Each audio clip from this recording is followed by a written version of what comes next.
Hello, my friend. Today I will tell you another long-forgotten legend. Close your eyes and let the magic transport you to Middle-earth. Our journey begins.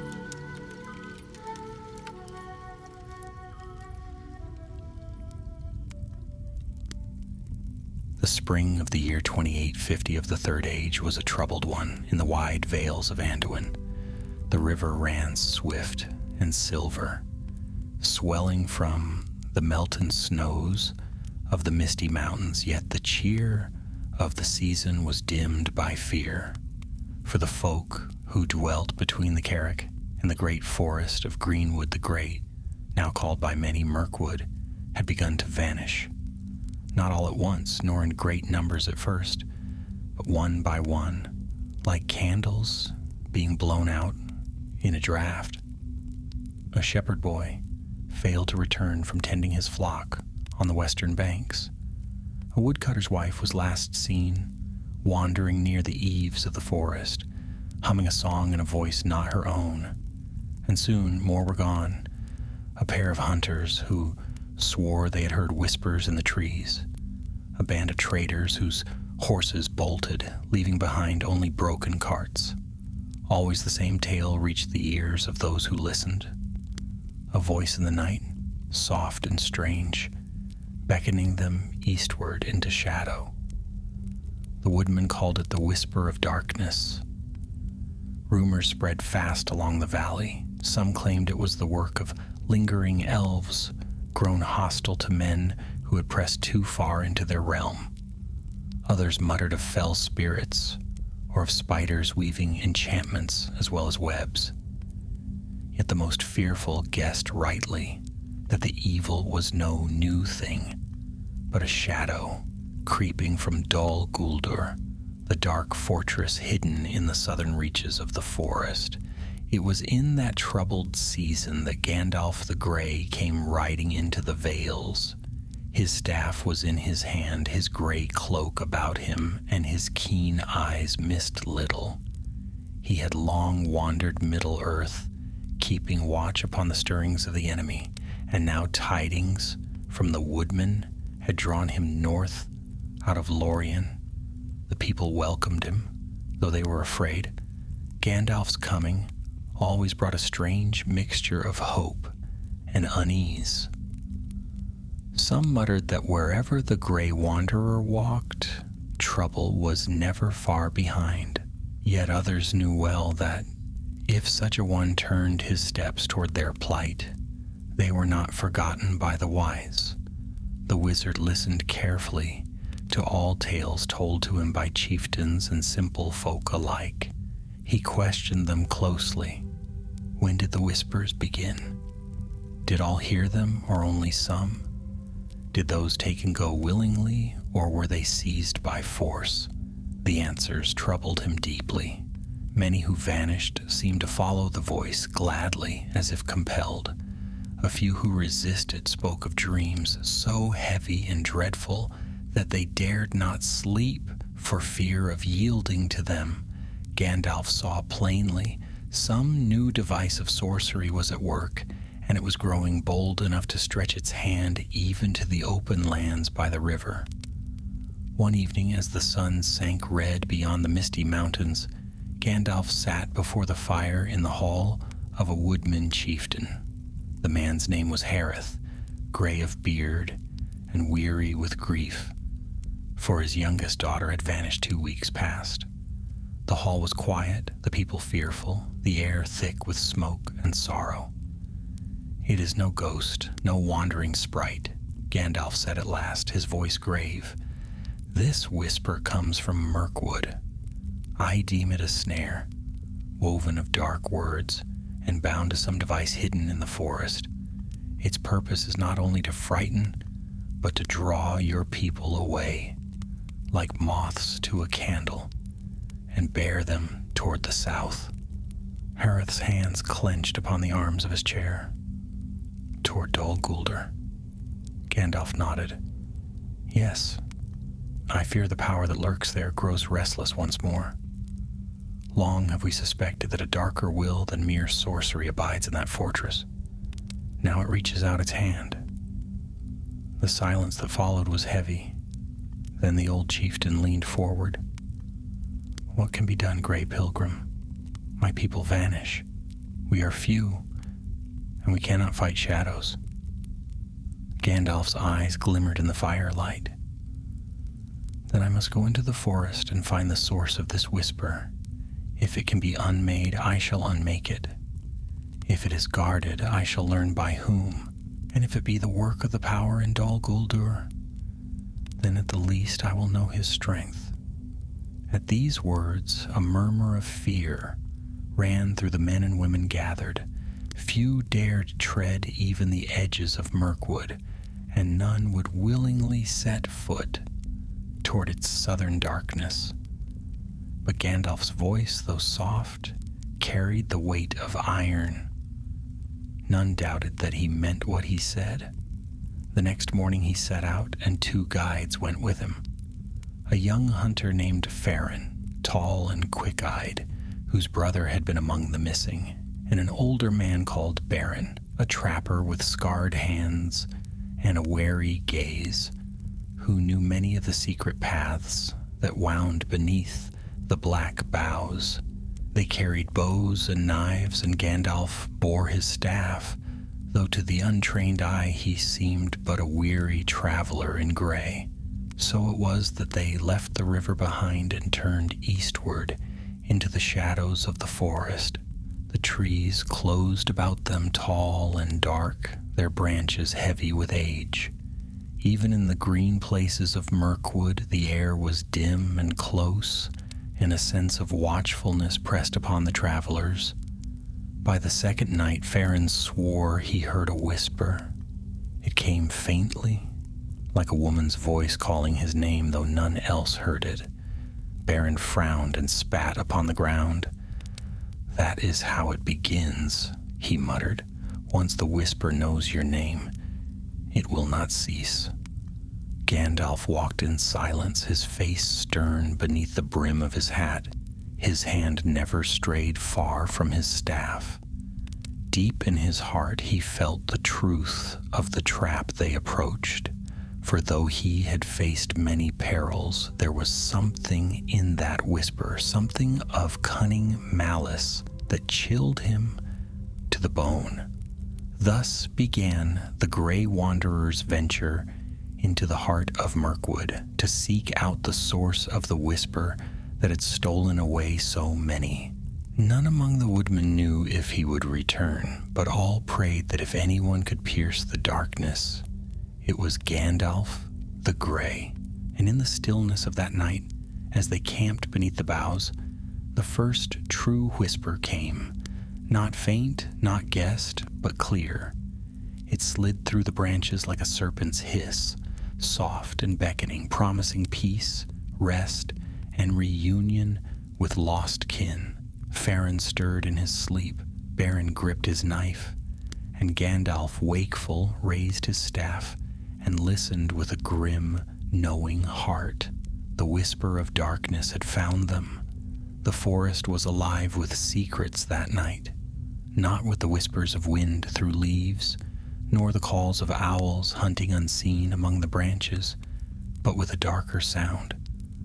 A voice, no louder than a sigh, wove itself among the roots and moss. It had no shape that the ear could catch, no tongue to mark it, yet the meaning slipped cold into the mind of all who heard it. Come, rest, be at peace. Follow, follow. Farin stirred where he lay wrapped in his cloak. His hand twitched as though reaching for something in a dream. The young hunter's brow furrowed and his lips moved soundlessly. Gandalf bent toward him, the firelight flickering across his sharp nose and silver beard. "Farin," the wizard said, his voice low but steady, "do not heed it. It is a shadow's trick." The hunter's eyes opened suddenly, glazed and far away, as though he looked at something beyond the camp. "My brother," he whispered, "he's calling to me." I can hear him, Master Gandalf. He is waiting just beyond the trees. Beren, the older guide, spat again into the fire. No, lad, that's no brother of yours. It's the whisper taking your heart. Many a man has followed it, thinking he saw kin or heard his name. Not one has ever come back. Gandalf's staff struck softly upon the ground, the sound sharp in the silence. The whisper knows the deepest longing of each soul it seeks. It calls with the voices of those we love. Fair and steel your heart. If you follow, you will find no brother, only chains. The youth shivered, his breath quick and shallow. At last he buried his face in his arms, fighting the pull with all his strength. Gandalf watched him closely, then cast a glance into the darkness beyond the fire's glow. His keen eyes seemed to pierce the trees, though nothing was to be seen. All that night the whisper circled them, sometimes fading, sometimes swelling until it seemed the branches themselves sighed with it. Yet Gandalf's will was strong, and by his presence alone he held the shadow at bay. When the dawn came at last, pale and thin through the dense canopy, all three men were weary, as though they had marched for days. They pressed onward into Mirkwood. By day the forest was no kinder. Great trees stood close, their trunks black with age, their boughs knitted so thickly that sunlight seldom touched the earth. Roots coiled like serpents across their path, and webs vast and glistening hung between the branches. Farin walked close by Gandalf's side, as though the nearness of the wizard was the only shield against what haunted him. On the third day, the whisper returned. It was stronger now, and this time Beren heard it as well. His weathered face grew pale beneath his beard. "My wife," he muttered, his eyes darting to the shadows. "Ah, she's there, I swear it." "She is not," Gandalf said firmly. "Beren, you have told me she died years past." Beren's mouth trembled. "Aye, but the voice is hers. She's calling me. I cannot." He broke off, pressing his fist to his ears, shaking his head as though to drive out the sound. Gandalf laid a hand on his shoulder, his tone softer now. "That is the cruelest part of this sorcery. It takes what we most desire and uses it as a hook. Resist it, Beren. She is beyond the reach of this darkness." Beren drew a long, ragged breath and nodded. "I will not leave you, Grey One." That night they made no fire, for fear that its light might draw unwanted eyes. They ate cold bread and dried meat, and Gandalf sat awake, his staff across his knees, muttering words in a tongue older than the forest itself. The whisper came again and again, yet it found little purchase against the steady light of his will. On the fourth day they reached a glade where the ground sank into a hollow, and there they found signs of what Gandalf had feared. The grass was scorched, though no fire had touched it, and at the hollow's center stood a frame of blackened wood, strung with webs thick as rope. When the wind stirred, the strands trembled and gave forth a low, unearthly hum. Farin clutched Gandalf's sleeve. "That sound, it's the same as the whisper. Do you hear it?" "Yes," Gandalf said grimly. "This is no natural web. It is a device wrought of dark speech, woven into the silk of the forest's foulest spawn. It gathers the voices of those who fall and bends them to its song. From such snares, the whispers spread, carrying the lure across many leagues." Beren's hand went to his knife. "Then let us cut it down and be rid of it." But Gandalf shook his head. "Not yet. Such things are rarely left unguarded." Even as he spoke, a rustling arose in the shadows. Pale shapes slid from the trees, great spiders, their eyes glinting, their fangs dripping venom. The three travelers drew back, weapons ready. "Stay close," Gandalf cried, his staff flashing as he thrust it forward. A blaze of sudden light sprang from its tip, dazzling the creatures. They shrieked and skittered back, but others pressed in behind, weaving a wall of shadow and legs. Farron loosed an arrow, striking one in the eye. It collapsed with a hiss, thrashing until its legs curled inward. Beren hacked at another that leapt toward him, his knife biting deep into its belly. Yet more came, their hunger driving them heedless of light or steel. Then the whisper swelled, not soft now, but loud and insistent. It filled the hollow, pressing into their minds like hands, forcing open a door. Farron staggered, his bow slipping from his grip. He turned suddenly toward the black web frame, eyes blank, feet moving as though drawn by unseen cords. "Farron!" Gandalf shouted. The youth did not answer. Beren lunged to seize him, but a spider leapt between them. Gandalf struck the creature down with a blow of his staff, then caught Farron's arm. The hunter struggled wildly, his face twisted in anguish. "My brother!" he cried. "He's there! Let me go!" "No!" Gandalf thundered, his voice echoing through the glade. "It is not your brother. It is a lie, Farron. Look at me." For a moment, the youth's gaze wavered. Gandalf's eyes, bright as steel, held him fast. Then, with a sudden gasp, Farron collapsed, sobbing. Gandalf pulled him back just as Beren struck down the last of the spiders. The whisper faltered. The web frame shivered, its strands trembling like a harp string. Gandalf raised his staff high. With a word of command, he brought it down upon the blackened wood. There was a flash, a crack like thunder, and the whole frame burst into flame.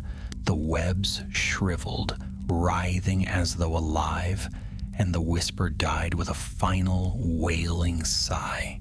The glade fell silent. Only the crackle of burning wood remained.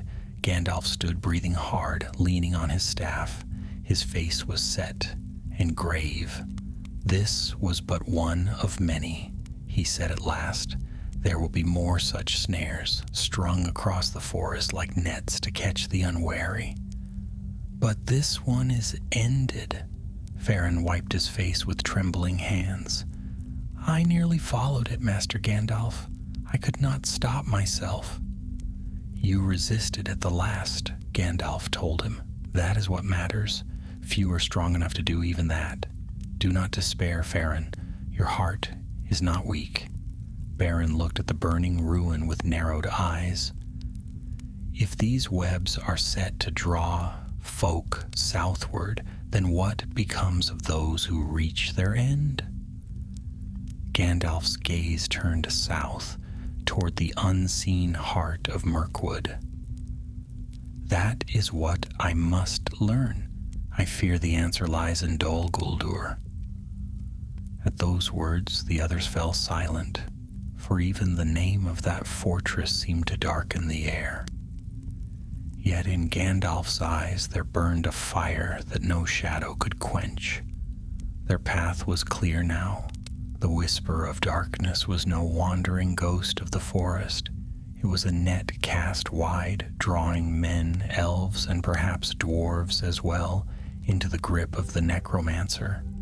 If the truth of it was to be known and its evil broken, Gandalf would have to walk, where few dared, into the shadow of Dol Guldur itself.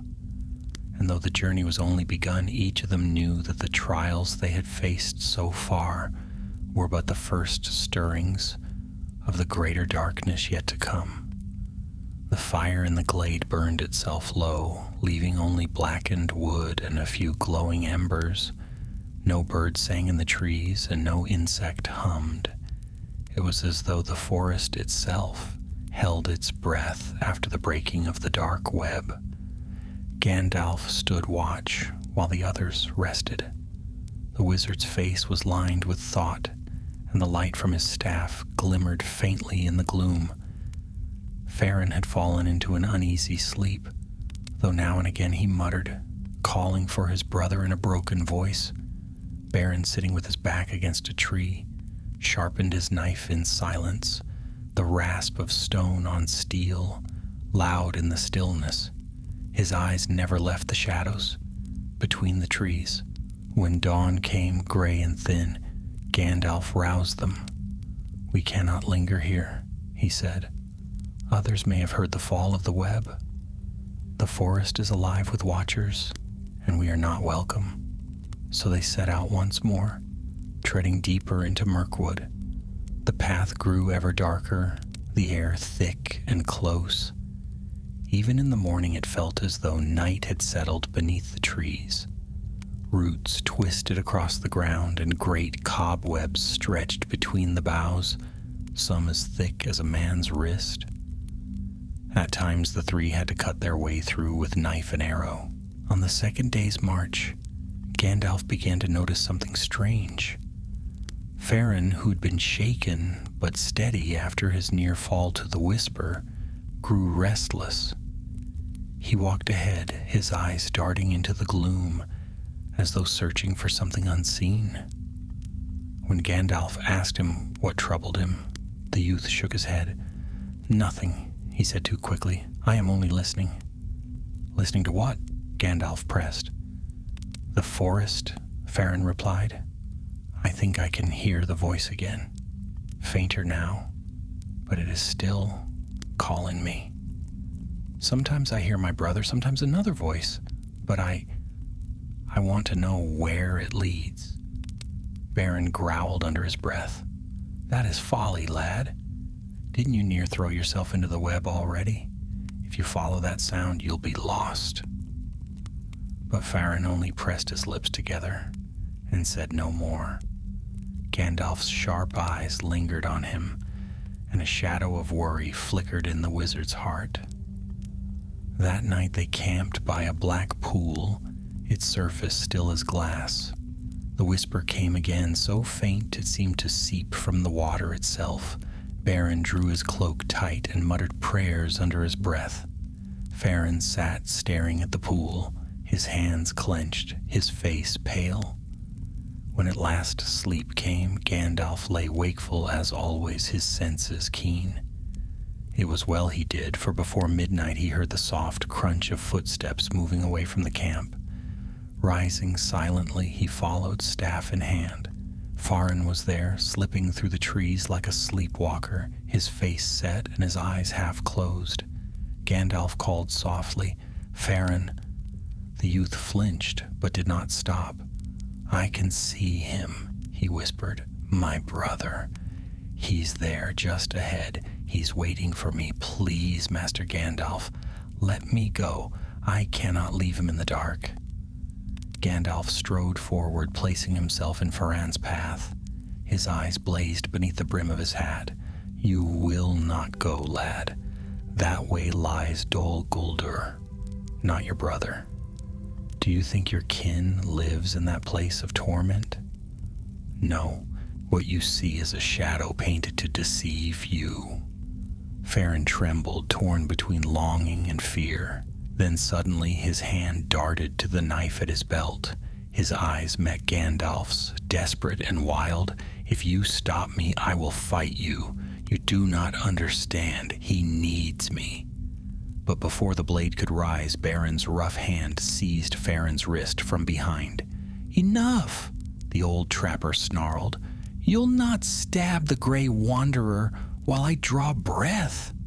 Farron gasped, his strength faltering, and the knife clattered to the forest floor. He fell to his knees, sobbing. "I can't fight it. The whisper is too strong." Gandalf stooped and lifted him gently by the shoulders. "You are not lost yet, Farron. It is strong, yes, but I have seen men resist greater darkness than this. Hold to your heart, lad. Think of your brother as he was, not as this shadow makes him. That is the true memory, not the lie." Farron clung to Gandalf's arm, shaking. At last the madness seemed to pass from his eyes, and he whispered, "I will try." But Gandalf knew the youth walked a knife's edge. The whisper had taken root, and the danger was not over. The next day, they came to the ruins of a watchtower, half buried in vines. Its stones were black with age, its walls cracked, yet there was a lingering air of dread about it. Gandalf halted, studying the place. This was once a stronghold of the woodmen, long ago, before the forest darkened. Now it has been claimed by other masters. As they drew nearer, they saw what he meant. More webs hung in the arches, humming faintly with the same dreadful sound. Strange runes were scratched upon the stones, marks in the black speech that made the skin crawl to look upon. And there, in the shadow of the gate, a band of orcs waited. Their yellow eyes gleamed, their cruel blades glimmered. With a harsh cry, they leapt forward. The fight was sudden and fierce. Baron's knife flashed, and he felled the first that reached him.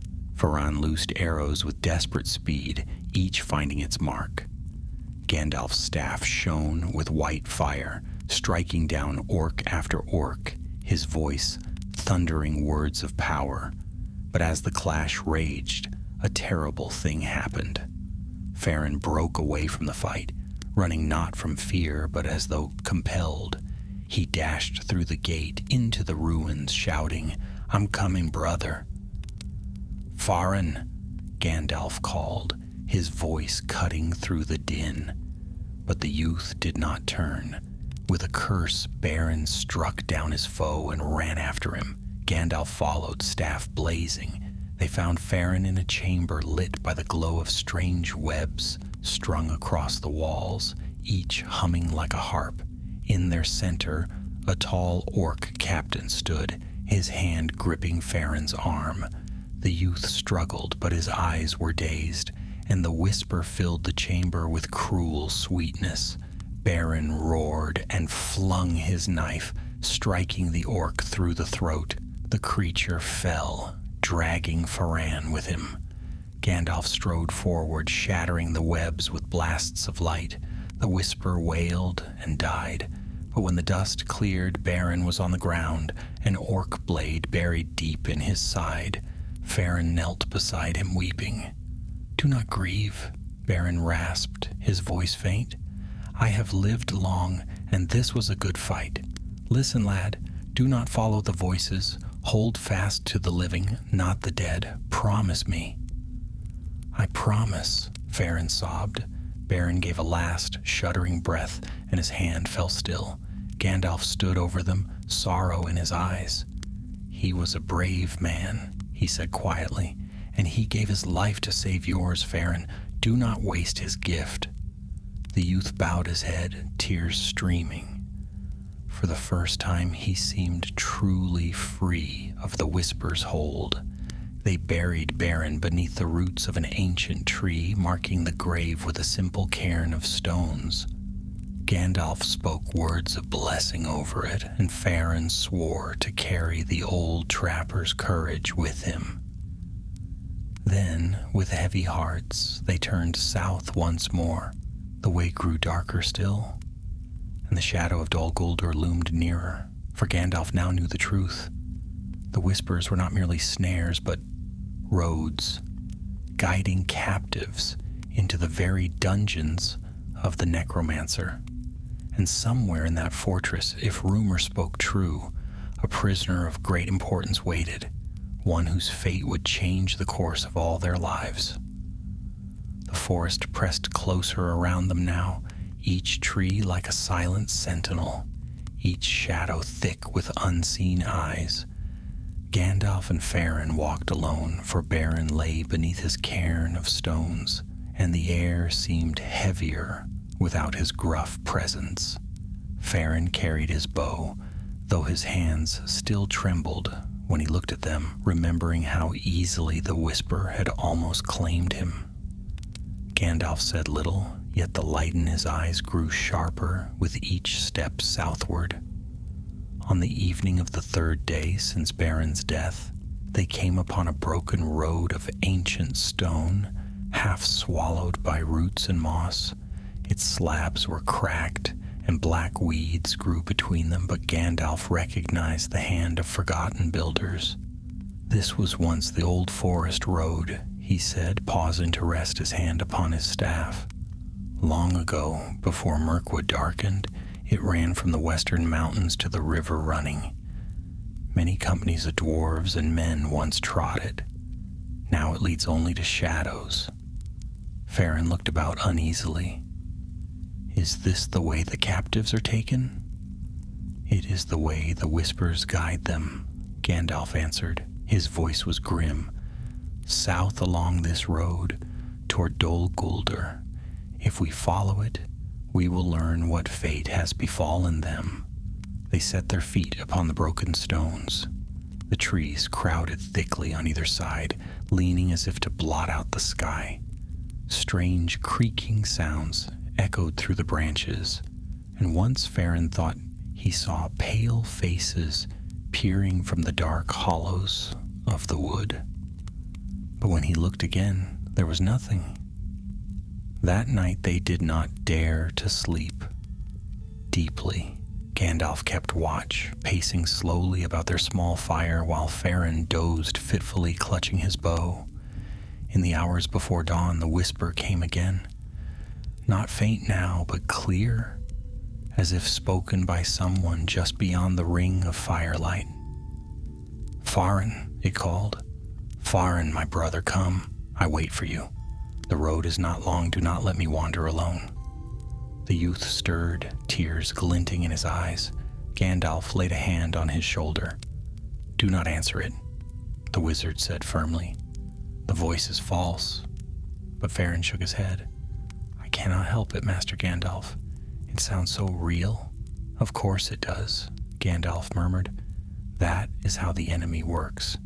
He takes what you most desire and bends it against you.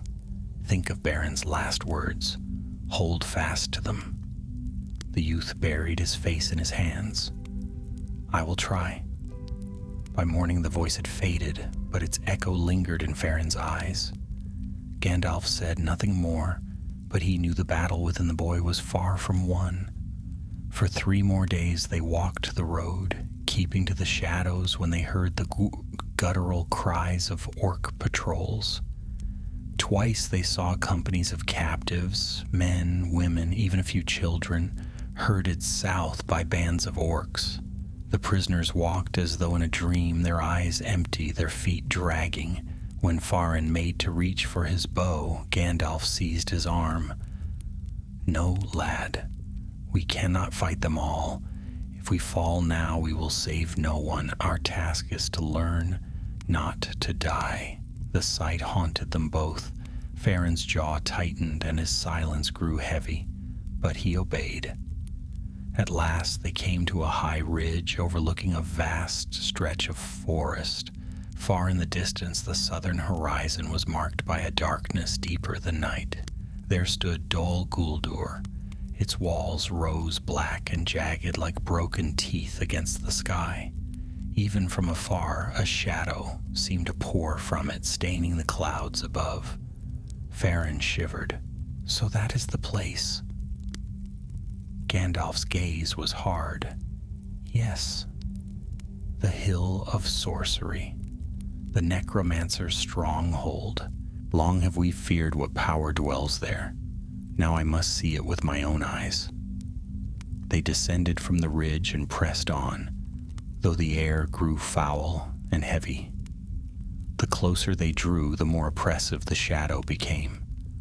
Birds no longer sang, and no beast stirred. Even the trees seemed twisted, their branches clawing like skeletal hands. On the 5th night, as they camped beneath a ruined arch of stone, Gandalf spoke at last of his plan. "Farron, listen well. Tomorrow we come to Dol Guldur. I cannot take you inside." The youth's head snapped up. "But I have come this far. I will not turn back." "You must," Gandalf said firmly. "The peril within those walls is greater than you can imagine. If you fall under the whisper again, not even I may be able to save you. you would become another tool of the enemy, turned against me. Farron clenched his fists. And what am I to do? Hide in the trees while you face it alone? I swore to see this through. You swore to remember Baron's courage, Gandalf reminded him. That means knowing when to fight and when to stand aside. If I do not return, you must bear word of what you have seen back to your people. Do you understand? The tale must be told, or all is lost. The boy's eyes shone with anger and sorrow, but at last he nodded. I will do as you say. The next day dawned under a sky the color of ash. By noon, the black walls of Dol Guldur loomed before them. Gandalf led Faran to a thicket overlooking a hidden path that wound toward a side gate. There he halted. This is where we part, the wizard said quietly. Wait here 3 days. If I have not returned by then, go back. Tell the woodmen what has passed. Faran swallowed hard. May the valor protect you, Master Gandalf. Gandalf laid a hand on his shoulder. Keep your heart strong, lad. Remember, the whisper is only an echo. Do not let it rule you. Then, drawing his gray cloak about him, the wizard slipped into the shadows and was gone. The path was steep and treacherous, but Gandalf moved swiftly, his staff hidden, his form blending with the rocks and gloom. At length he came to the base of the fortress. The walls towered high, black stone slick with moss. Guards patrolled the battlements, their shapes twisted and cruel. He whispered words of power, cloaking himself from their sight, and crept through a narrow crack in the wall. Inside, the stench was overwhelming, rot, smoke, and iron. He passed through dark passages, hearing the clank of chains and the cries of captives echoing through the halls. At last he came to a deep dungeon where the air was thick with despair. There, chained to the wall, lay a figure hunched and broken. His beard was long and tangled, his clothes ragged, but Gandalf knew him at once. Thrain, Gandalf whispered. The dwarf stirred, lifting his head with effort. His eyes were clouded, his face pale with suffering. Who calls me? It is I, Gandalf the Grey, the wizard said, stepping closer. Long have I sought you, son of Thror. Thrain's eyes widened with sudden recognition, though madness flickered in their depths. The Grey Pilgrim, yes, I remember. But you are too late. All is lost. Not so, Gandalf said firmly. You yet live. While breath remains, hope remains. The dwarf's hand trembled as he reached into his tattered cloak. I have kept it safe, though it torments me still. He pressed a small bundle into Gandalf's hands. Within lay a map and a key wrought of silver and steel. Take them, Thrain whispered. The key, the map, to the mountain. My son, Thorin, he must have them. Promise me. I promise, Gandalf said, his heart heavy. But even as he spoke, a terrible presence filled the dungeon. The shadows deepened, and a voice, cold and cruel, whispered from the dark. You should not have come here, Grey Wanderer. Gandalf turned, his staff blazing with sudden light. The very stones trembled, and in that moment he knew the truth. The necromancer of Dol Guldur was no mere shadow, no nameless sorcerer. It was Sauron himself, returned from his long defeat. The dungeon was colder than the deepest winter. The air itself seemed to tighten like a fist about Gandalf's chest, and the shadows gathered thick around him. Yet his staff shone with sudden brilliance, its white light pushing back the dark. The captive dwarf, Thrain, blinked and cowered, clutching his chains as though the brightness pained him. From the farthest corner of the chamber, the whisper came again, not soft, not beckoning now, but cruel. It was a voice without form, a shadow clothed in malice. So, the Grey Wanderer strays at last into my hall. I have watched you long, Istar. Gandalf's hand tightened upon his staff, though his face was stern and calm. And I have watched you, he answered, his voice firm, though the stones quivered with dread. Long have you hidden here, spreading your poison. Now I see you plainly for what you are. A low laugh answered him, echoing as though from the very stones. The shadows thickened, forming the shape of a towering figure, vague yet terrible, crowned with flame and darkness. Eyes like coals gleamed out of the void. You know me then, the voice hissed, but you cannot unmake what has risen again. The world is mine to claim, and none shall withstand me. Sauron, the name burned in Gandalf's mind like a brand. Here, before him, stood the enemy whom all the wise had feared to name. Yet the wizard did not falter. This is not your age, Gandalf said. You were cast down once, and you will be cast down again. The free peoples of Middle-earth will not bow to you. The shadows writhed with sudden fury, and a wave of black fire rushed toward him. Gandalf thrust his staff high, crying words of power. A shield of light sprang up, and the flame broke upon it with a crash that shook the walls. Thrain cried out, covering his face. You dare defy me in my own stronghold? Sauron's voice thundered. You are but a withered servant of the West, clinging to old powers that cannot save you. Yet they are enough, Gandalf answered. His eyes blazed with a light that pierced even the dark. I will not yield, Shadow. Once more he struck his staff upon the ground, and the chamber flared with white fire. The webs upon the walls burned, the chains clattered, and the very stones groaned, as if in torment. The shadow recoiled, but it did not flee. You cannot destroy me, Sauron hissed. Not here, not now. I endure, I return, I rise. Perhaps not here, Gandalf said, his voice hard, but your works can be undone. He turned swiftly to Thrain, who clutched the key and map with trembling hands. Come, we must go. The dwarf shook his head weakly. No, too late for me. My strength is spent. Take them to Thorin. Do not let them fall into his hands. His eyes flickered with sudden fear, and he pressed the bundle into Gandalf's grasp. The shadow loomed closer, its presence filling the dungeon like a storm. Gandalf seized Thrain's arm, but the dwarf staggered back, shaking his head. Go, Grey Wanderer, go! With sorrow heavy upon him, Gandalf turned. He flung wide his staff, and the wall cracked, opening a path of crumbling stone. Through it he fled, the light of his staff blazing to blind the orcs who came rushing from the corridors.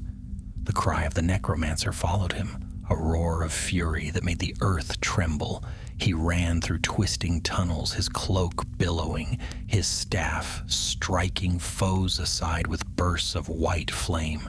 Orcs fell shrieking, spiders scuttled from the light, and still he pressed on.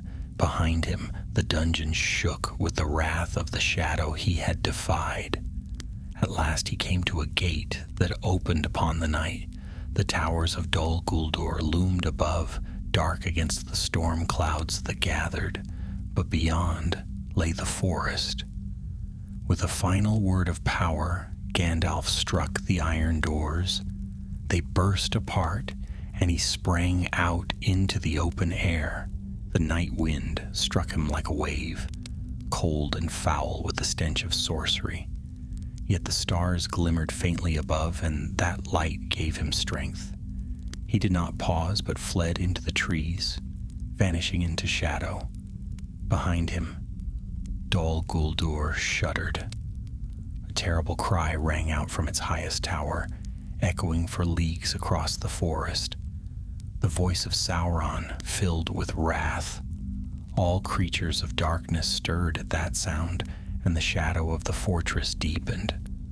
But Gandalf was gone, bearing with him the secret he had won and the key to a greater hope yet to come. He did not halt until dawn. Weary and breathless, he found Farin still waiting in the thicket where he had left him. The youth sprang up, relief flooding his face. "You're alive!" he cried. "I feared—" "I am alive," Gandalf said, though his voice was heavy. He sank upon a fallen log, leaning on his staff. "But Thrain is not. He is lost." Farin's face fell. "You found him, then?" "I found him," Gandalf answered softly. "And in his last moments, he gave me these." He unwrapped the bundle, the map and key of Erebor. "They are meant for his son, Thorin Oakenshield. With these, the dwarves may yet reclaim what was stolen from them." Farin touched the key with awe. "And the whisper? Did you end it?" Gandalf's eyes darkened. "The snares I broke will trouble you no more, but the source remains. The whispers were but a net cast by Sauron himself." At that name, Faran drew back, pale. "The enemy? The one of old?" "Yes," Gandalf said gravely. "He is returned, though he hides his name. Long he has gathered his strength in Dol Guldur, and now I have seen him with my own eyes. The wise must know of this, for a greater war lies ahead than any we have yet faced." Farin shivered, his courage faltering. "What hope is left, then?" Gandalf laid a hand on his shoulder. "There is always hope, lad, though it may lie far from where we expect it. For now, the whisper is ended in these woods. Your people will vanish no more." The youth bowed his head, tears bright in his eyes. "Then Beren did not die in vain." "No," Gandalf said softly. "Nor did Thrain. Both gave their lives for the hope of others. Remember that, Farin, when darkness seems too strong." Together they turned northward, leaving Dol Guldur behind. The road was long, but Gandalf's purpose was clear. He would bear word to the White Council, and in time to Thorin Oakenshield. Already the strands of fate were weaving, and the quest of Erebor was stirring to life. But even as he walked, Gandalf knew the shadow he had faced would rise again. The whisper of darkness was silenced, for now. Yet beyond the forest, the enemy's hand was stretching, and Middle-earth would not know peace again until the last battle was fought. The forest was quiet when Gandalf and Farin at last turned their faces northward. Quiet, but not peaceful. The air still carried a weight, as though the shadow of Dol Guldur pressed out across every branch and root. Yet Gandalf knew that the snares he had broken, those dreadful whispering webs, would trouble the woodmen no more. For now, at least, the captives of Mirkwood were spared from being lured willingly into darkness. Still, the wizard's heart was troubled. He carried heavy tidings, and heavier yet, the memory of what he had seen in Dol Guldur. The necromancer was Sauron, there could be no doubt. The enemy had returned, though he cloaked his name and the world was not yet ready to face him. Gandalf knew he must bring this news to the White Council, and quickly. But first, there was the boy. Farin walked at his side, his bow slung across his back, his eyes downcast. He'd lost his brother to the Whisper, and his guide Beren to orc blades.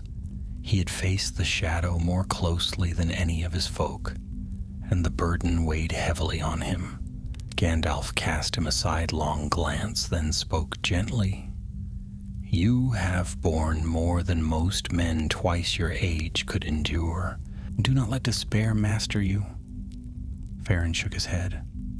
"I was weak. I nearly betrayed you. If Beren had not stopped me..." His voice broke and he clenched his fists. He gave his life because I faltered. Gandalf halted, turning to face him. His eyes glimmered beneath the wide brim of his hat.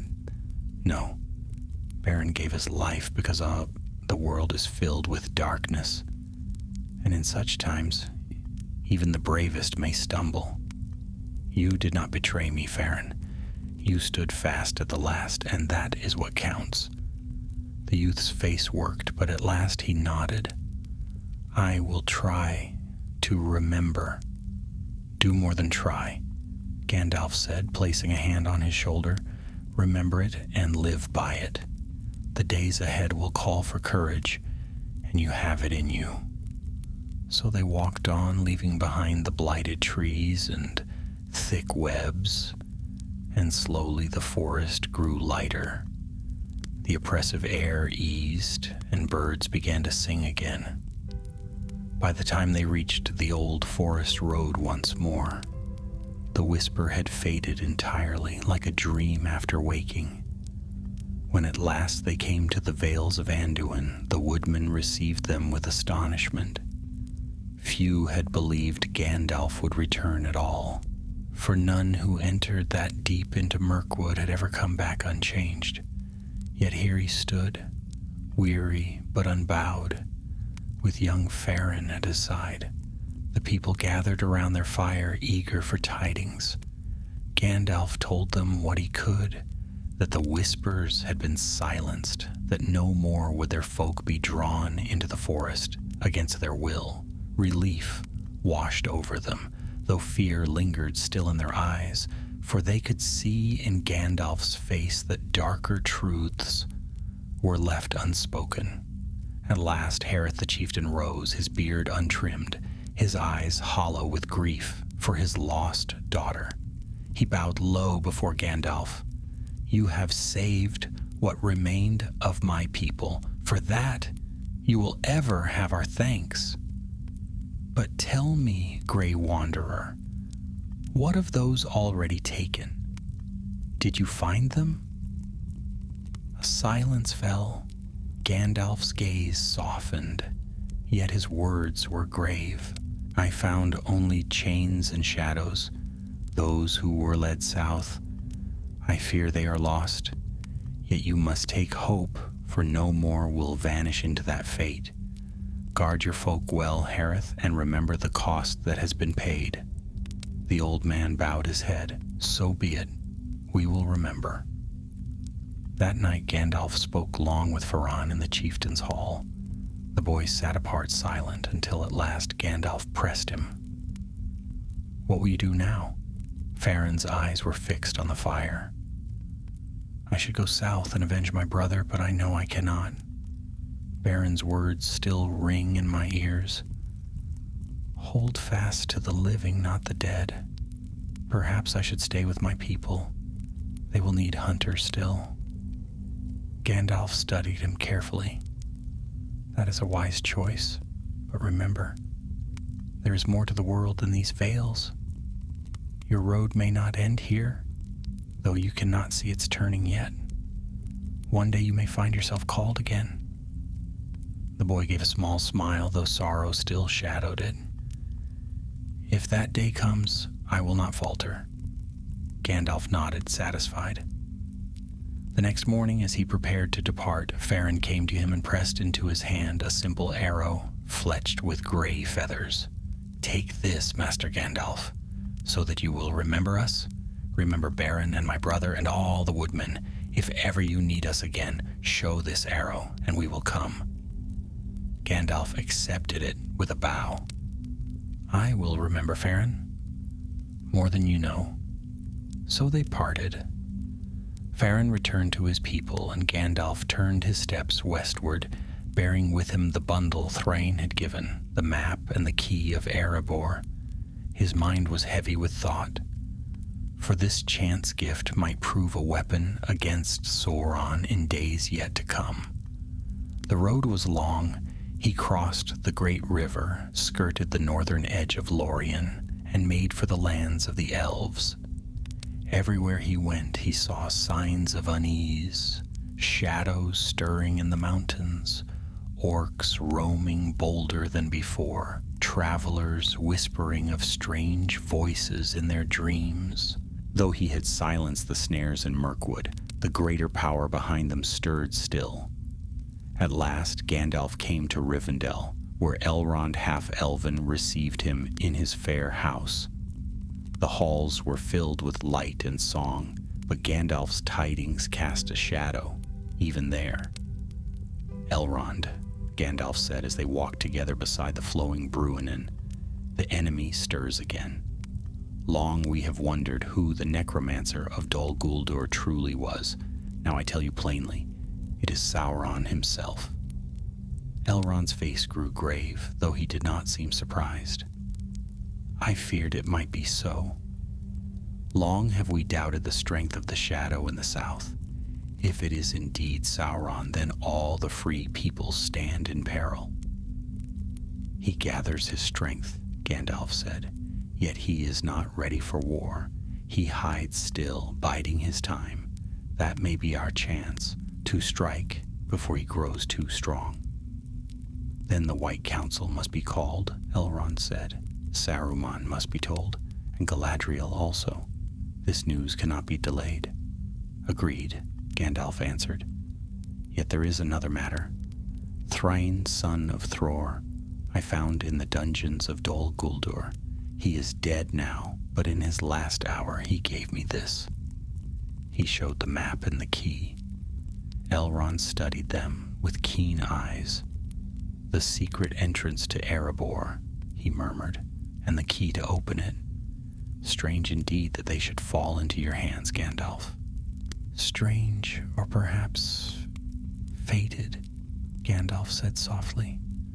"Thorin Oakenshield must have them.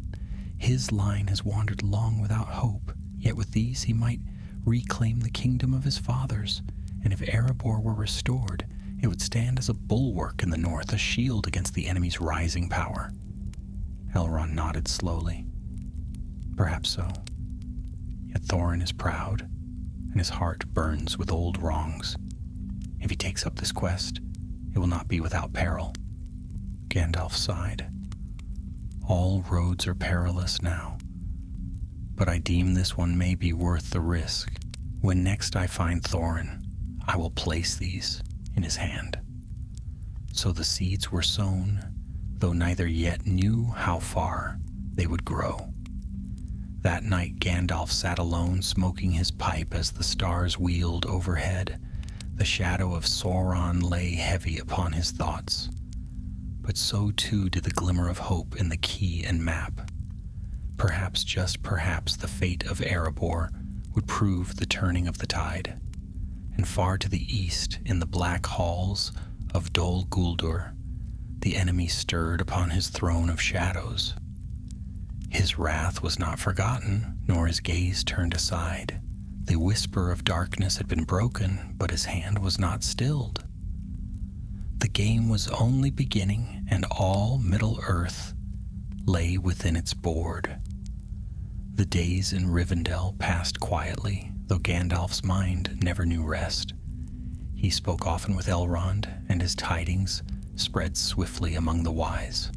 Whispers of Sauron's return filled the halls of Imladris, though few dared name him aloud. In the evenings, Gandalf would sit upon the terrace, gazing eastward over the Bruinen as the stars glimmered above, and his thoughts turned ever back to Dol Guldur. He had stood in its dungeons. He had felt the cold malice of the enemy himself.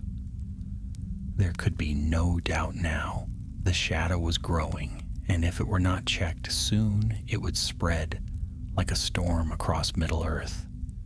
Yet even as he pondered the peril, his hand often strayed to the bundle hidden deep within his cloak, the map and key of Erebor. Strange indeed that in the very dungeons of the enemy, he should find a weapon of hope. He turned the small silver key over in his fingers, watching it catch the firelight. If Thorin Oakenshield can be brought to this path, perhaps the North may yet rise against the shadow. At length a council was called, From Lothlorien came Galadriel, fair and terrible, her presence like the light of stars. From Isengard came Saruman the White, robed in shining garments, his voice smooth and commanding. Elrond, of course, was host, and Círdan the shipwright sent word, though he came not himself. Together they gathered in Elrond's hall, their faces grave. Gandalf stood before them, staff in hand, and spoke of all he had seen. He told of the whispering snares woven of webs and sorcery, of the captives lured southward, of Thrain in his chains. And at last he spoke the name that had long lingered in fear upon their lips. "It is Sauron," Gandalf said, his voice steady, though the room seemed to darken at the word. "The necromancer is none other. He gathers his strength in Dol Guldur even now. If we do not act, he will rise again, and Middle-earth will fall into ruin." A heavy silence followed. Galadriel's gaze was distant, as though she looked beyond the walls into far shadows. Elrond's brow was furrowed, his hands clasped tightly. At last Saruman rose, his white robes gleaming in the torchlight. "These are grave words, Mithrandir," he said, his voice deep and sonorous. "Yet are we certain? Long has Dol Guldur been a haunt of sorcery.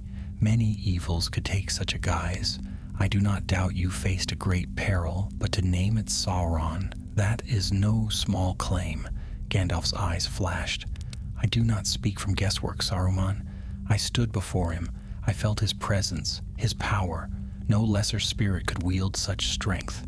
It is he, beyond all doubt." Still Saruman's face was smooth, unreadable. "If it is as you say, then yes, he is a threat. But he is weak yet. Why should we risk open war when patience will see him fade? The shadow has risen before and waned again. Perhaps it will do so now." "Patience?" Gandalf said sharply. "While he weaves snares across Mirkwood? While he gathers servants to his side?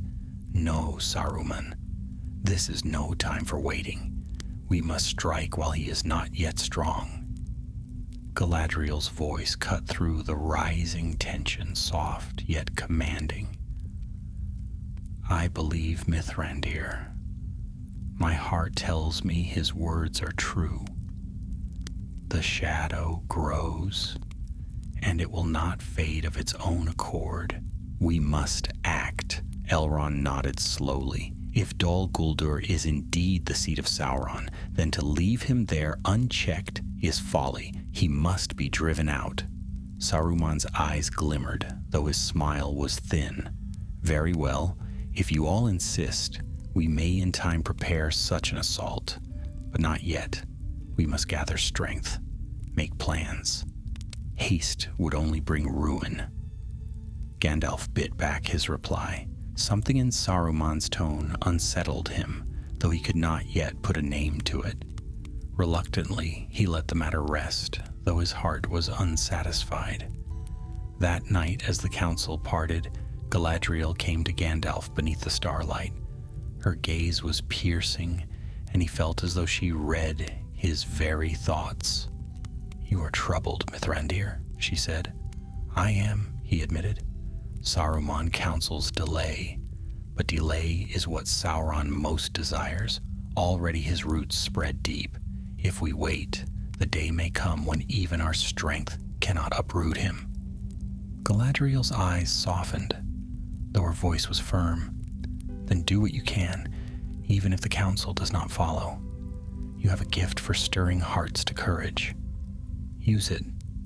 Not all battles are fought with swords." Her words lingered with him. Gandalf knew well that she was right. The wise could delay, but he could not. There were other paths, other moves upon the board. Perhaps not all hope lay in great wars and councils. Perhaps hope might be found in smaller deeds, in the courage of those whom the shadow overlooked. Days later, Gandalf left Rivendell carrying the map and key still hidden close. He wandered westward through the lands of men, listening and watching. Rumors reached him of Thorin Oakenshield, proud son of Thrain, dwelling with his people in the Blue Mountains, his heart still burning with the loss of Erebor. Gandalf's thoughts turned often to the dwarves. If Erebor were restored, it would guard the north against Sauron. If Smaug were overthrown, the enemy would lose a terrible ally. But Thorin cannot hope to reclaim the mountain alone.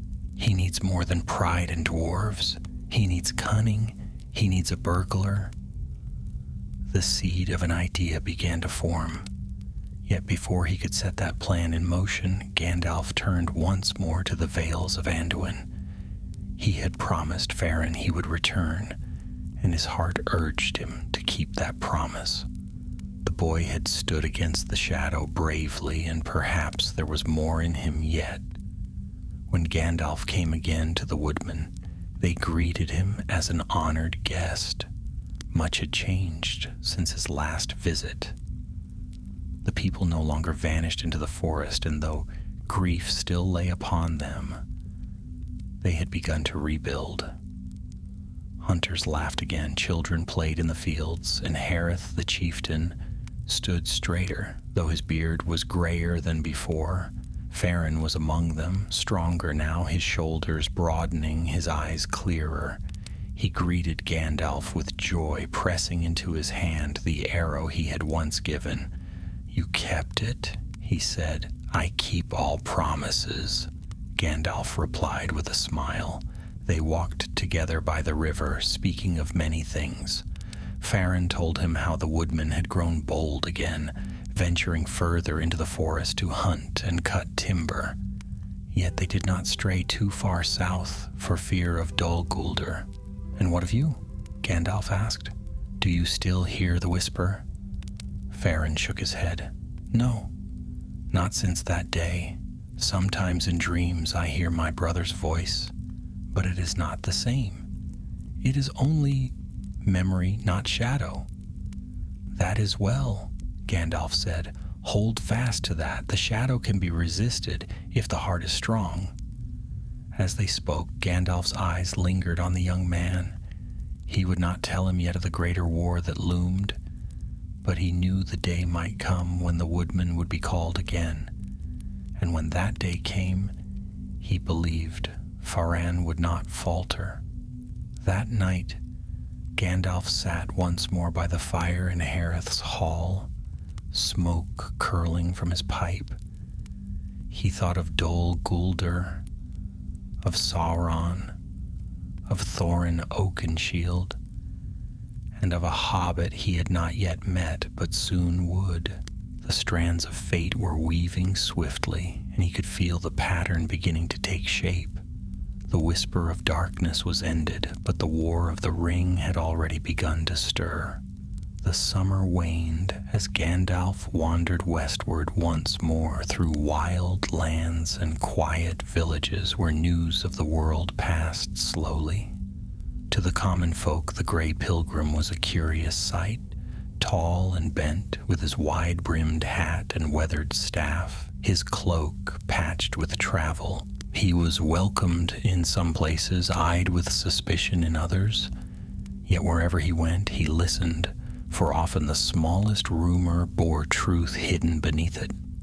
In the inns of Bree, he heard tales of strange travelers moving eastward, cloaked and secretive. Along the roads of Eriador, he saw bands of dwarves carrying tools and axes, their eyes watchful, their voices hushed. And often in the quiet of the night, his thoughts turned again to the bundle tucked securely within his robes, the key and map of Erebor given by dying Thrain. The mountain waits, he thought, gazing often eastward, and Smaug yet coils upon his hoard. If Sauron regains his strength, the dragon will not remain idle. He will join the enemy, and then the north will fall. Erebor must be freed before that day comes. Yet how?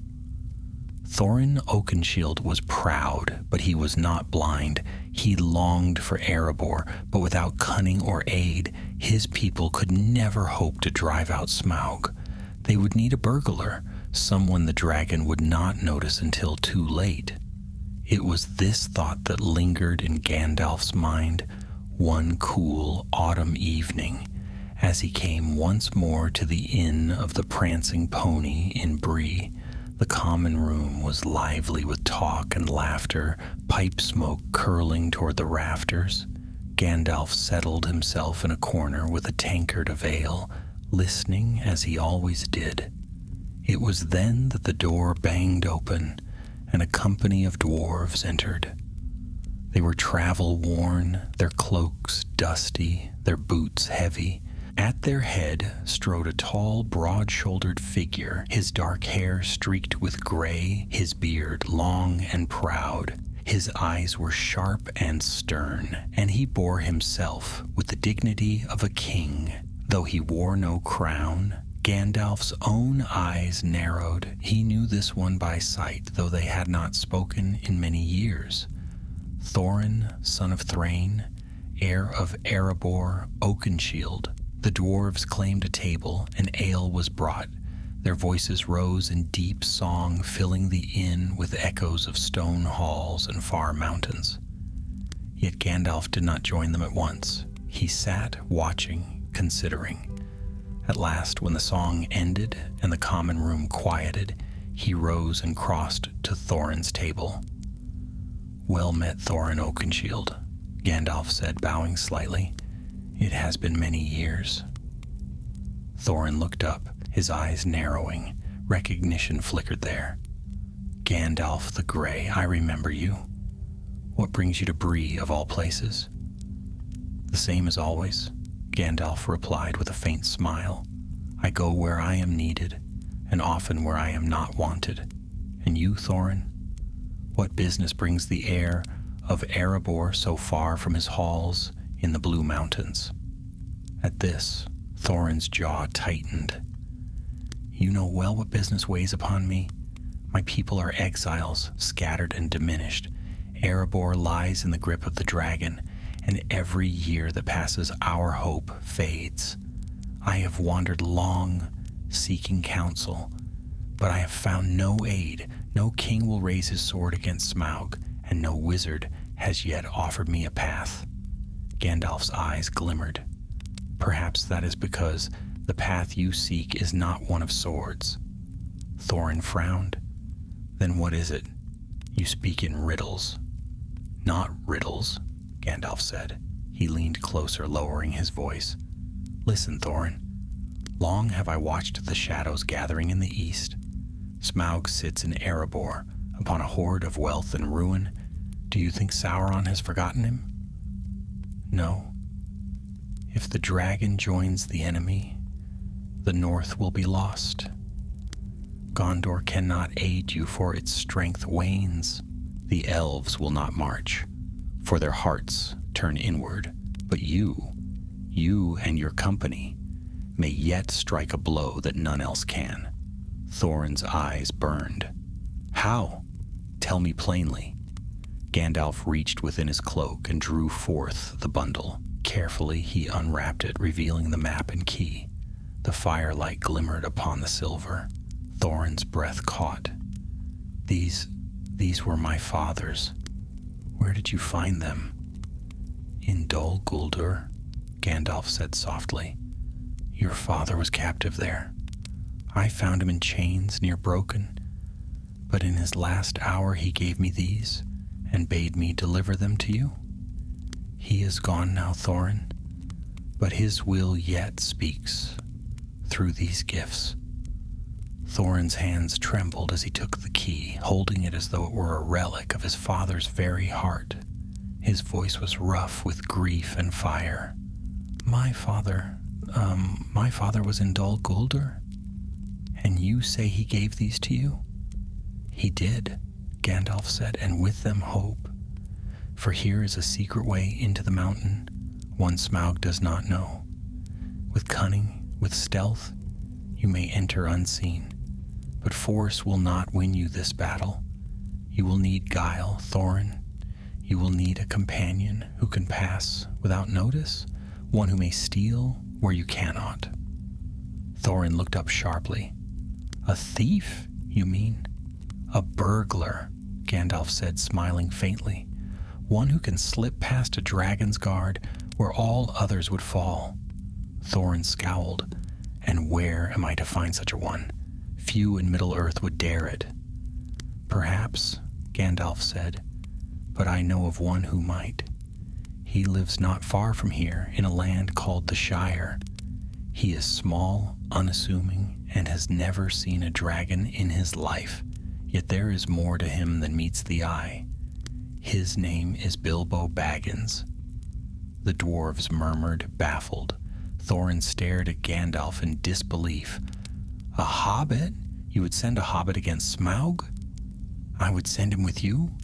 Gandalf said firmly. You will need his wits as much as your strength. And more than that, his presence may change the shape of your quest. For this is not only about treasure, Thorin.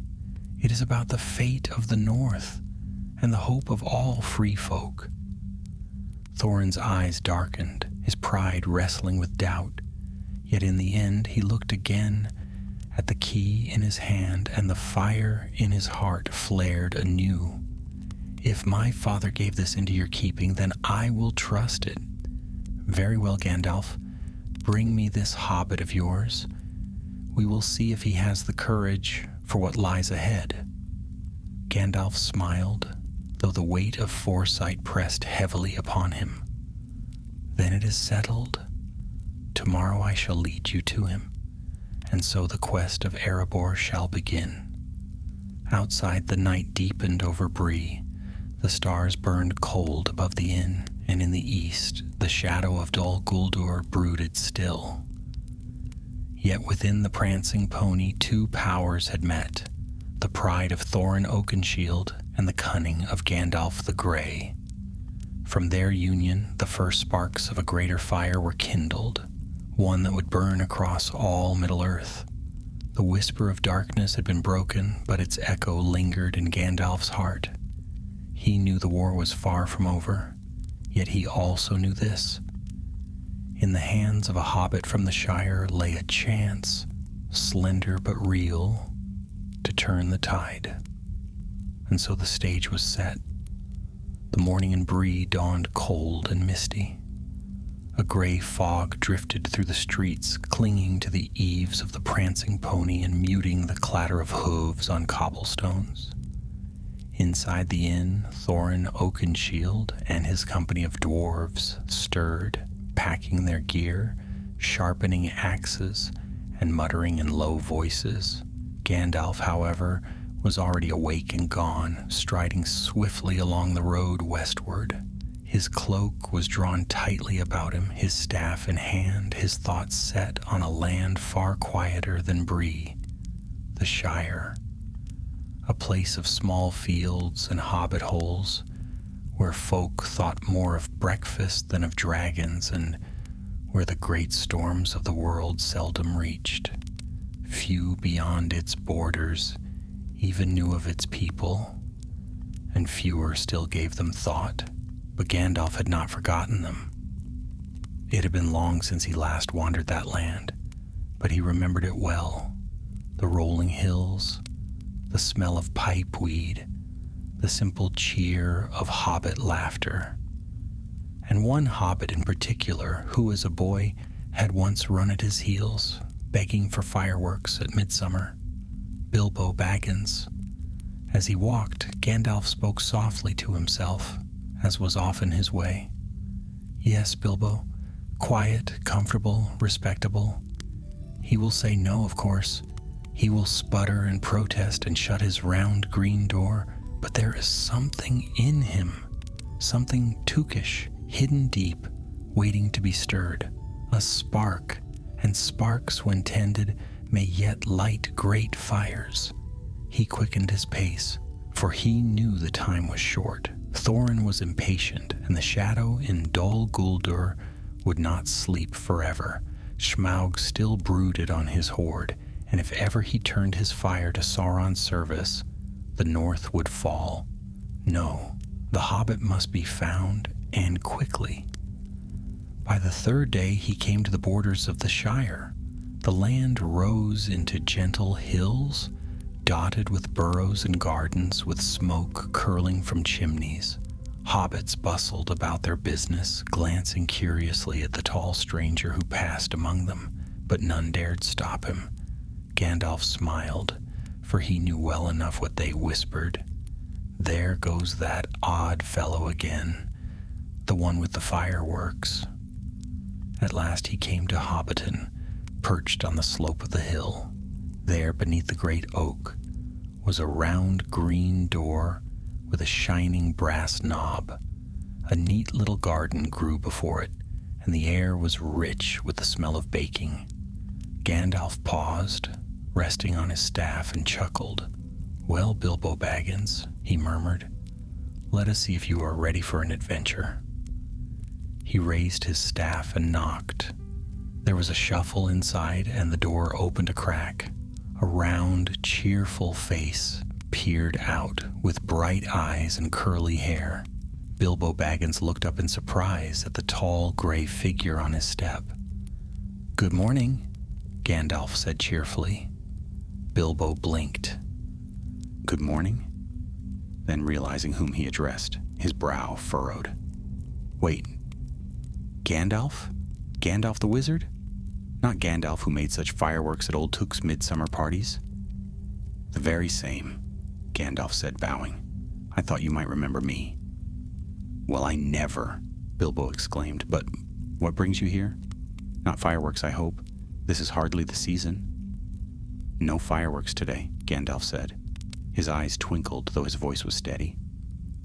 "I am here to find someone to share in an adventure." "An adventure?" Bilbo recoiled, nearly shutting the door. "No, thank you. We don't want any adventures here. Thank you kindly. Nasty, uncomfortable things. Make you late for dinner. I suggest you try down the road. Good morning." And with that he shut the door firmly. Gandalf chuckled, his eyes glimmering. "Oh yes," he murmured.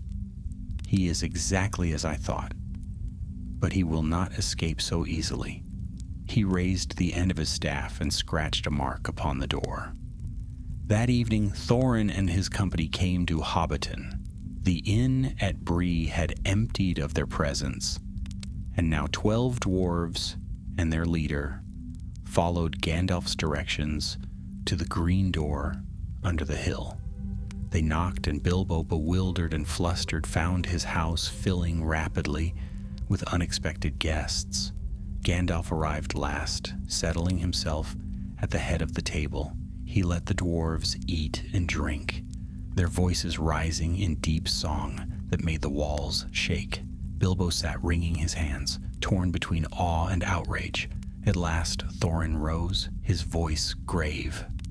"Tomorrow we set out to reclaim Erebor. Gandalf has told me you are the burglar we require." Bilbo's jaw dropped. "Burglar? Me?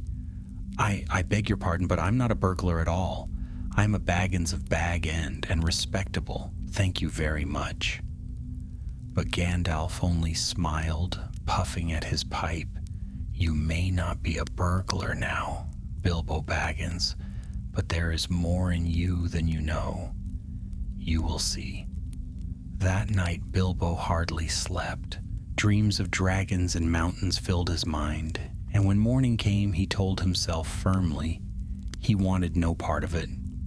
Yet when the company set out, and his door stood empty, his heart tugged at him. At last he ran, breathless and late, crying, "Wait, I'm coming!"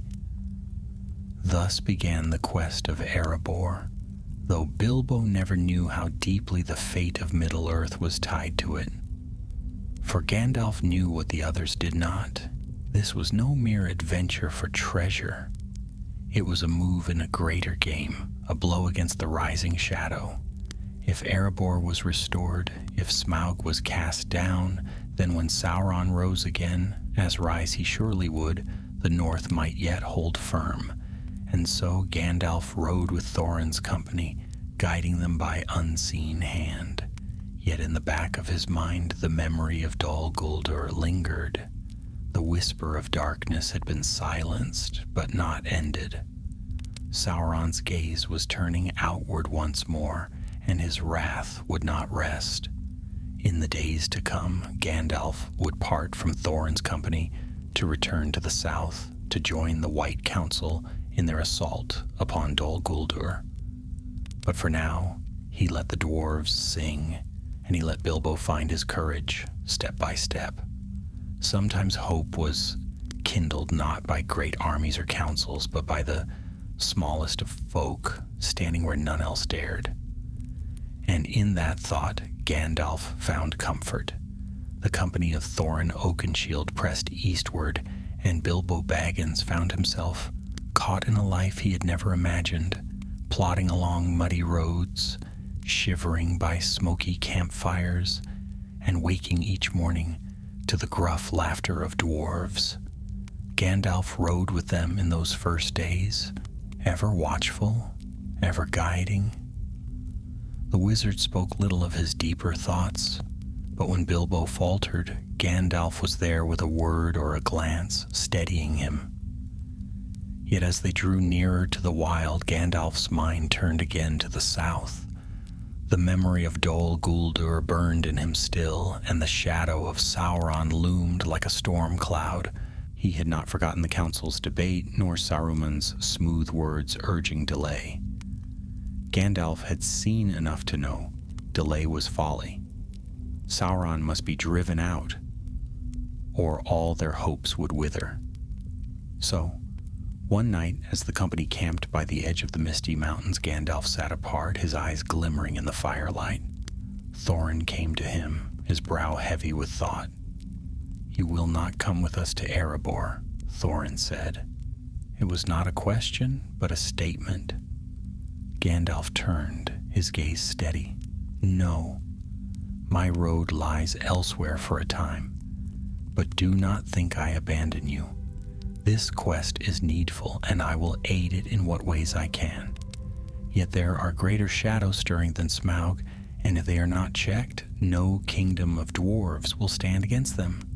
Thorin's mouth tightened. "Always riddles. You speak of shadows, of enemies, yet you give no names. I need no wizard's counsel to know that Smaug is my enemy. That is enough for me." "Is it?" Gandalf asked quietly. "What if Smaug should ally with a greater power? What if his fire were turned not only against you, but against all free folk? Would you still call this only your battle?" Thorin said nothing. His pride burned too fiercely, but doubt flickered in his eyes. At last he turned away. "Do as you will, Gandalf, but we will go on without you." "And so you must," Gandalf murmured, "for your road and mine are both part of the same war, though you do not yet see it." The next morning he left them, vanishing into the wild. Bilbo watched him go with a pang of unease, though he scarcely understood why. It seemed to him that the company's strength went with the wizard, and for a moment he longed to run after him. But Gandalf had already vanished into the mist. South he rode, swift and tireless, his staff ever in his hand. Through the wild lands of Rovanion he passed, through forests dark and fields long abandoned. Rumors followed him like crows, whispers of orc bands gathering, of wolves howling at unnatural hours, of strange dreams haunting the sleep of men and elves alike. The world was shifting, turning slowly toward shadow. At last Gandalf came to Lothlorien, where the golden wood lay in timeless peace beneath its golden leaves. There Galadriel awaited him, her gaze as bright and searching as the stars. She listened in silence as Gandalf told of Thorin's quest, of the map and key of the hobbit he had chosen, and at last he told her what he had seen in Dol Guldur. Her eyes glimmered with a light both fierce and sorrowful. "I feared this," she said softly. "Long have I watched that shadow grow, and long have I counseled action. Saruman will not be swift to agree. He watches Sauron too closely, as a man watches a fire he half longs to master." "Then we must act without him," Gandalf said. "If the council waits longer, Dol Guldur will become too strong. We must drive him out now while his power is still gathering." Galadriel's voice was quiet, but it carried a weight that made the air itself seem to tremble. "You will have my strength, Gandalf, and when the council is called again, I will stand with you." So it was decided. Messages were sent, and the wise gathered once more. Saruman came cloaked in white, his staff gleaming, his words smooth and confident. Elrond came from Rivendell, grave and steady. Galadriel herself was there, her beauty like a sword drawn against the dark. And Gandalf, weary from his long road, stood among them, bearing the memory of Dol Guldur in his heart. The debate was long and heated. Saruman argued for caution, urging delay, saying that the enemy was not yet strong enough to be a true threat.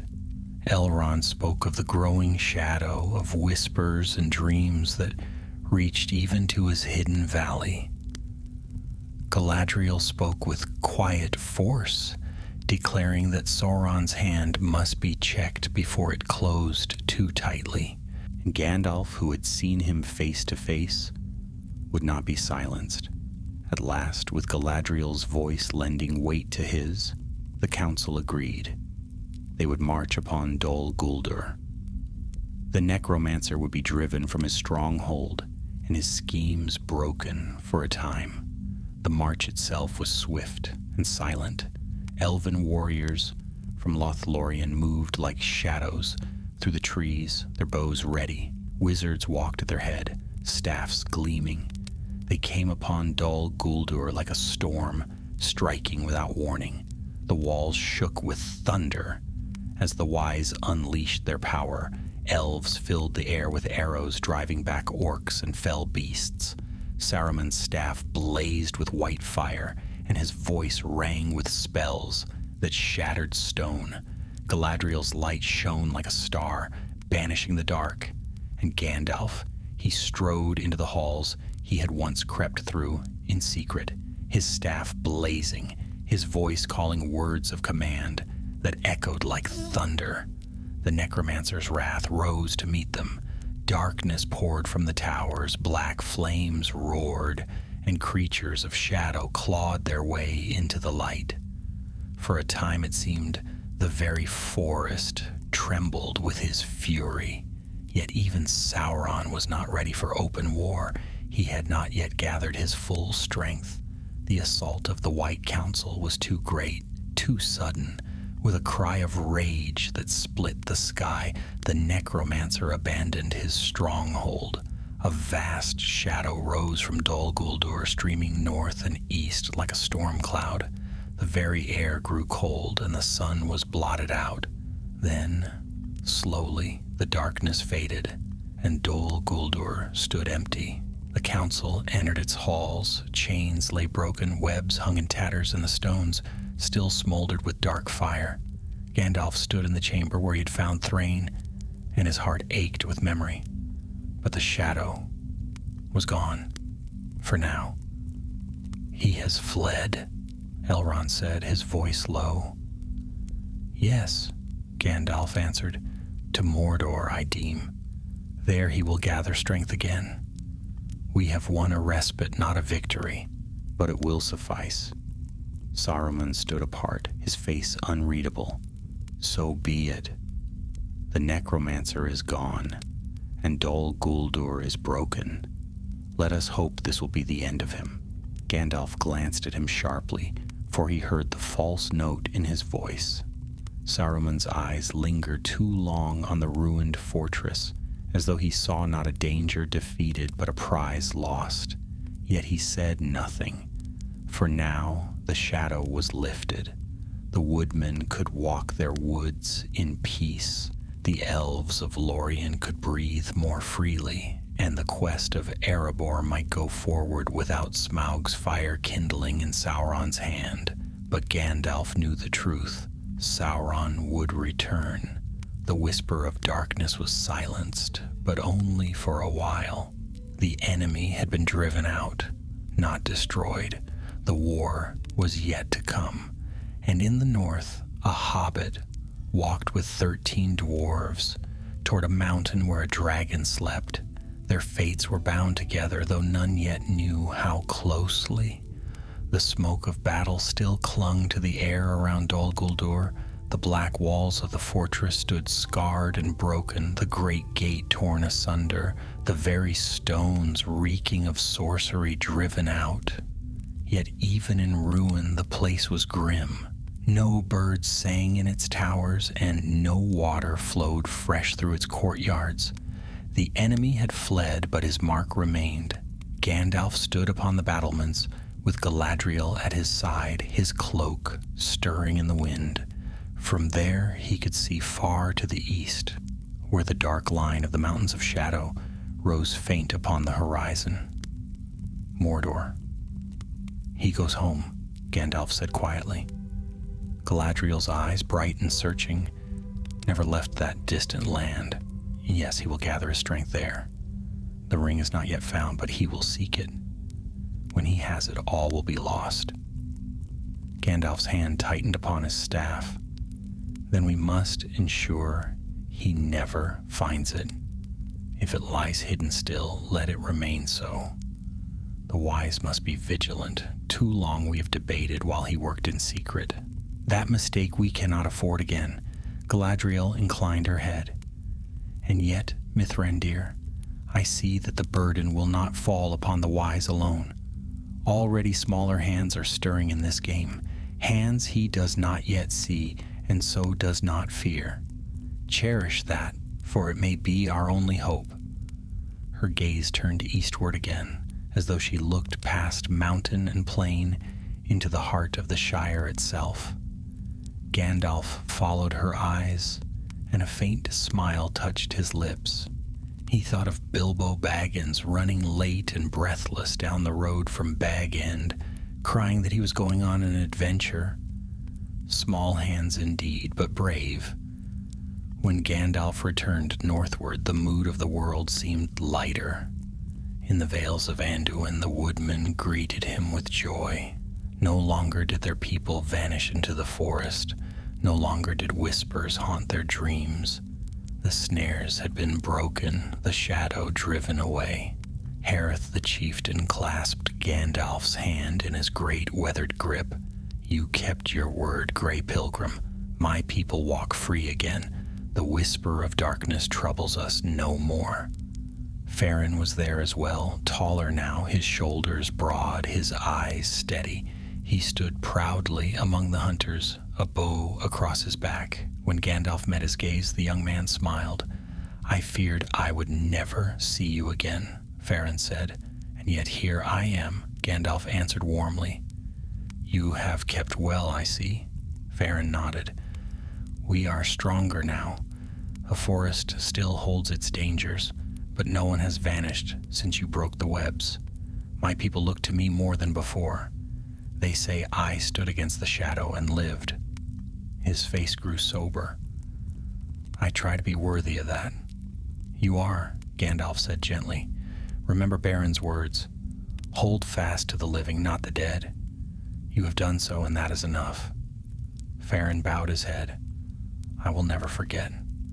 So Gandalf left them with blessings, though his heart was heavy with knowledge he did not share. For he knew the whisper was ended only in part. Its source, the dark will that had woven it, was not destroyed, only displaced. The necromancer no longer dwelt in Dol Guldur, but in Mordor, where his power would grow until the day came when even the bravest would tremble. From the Vales, Gandalf journeyed west again.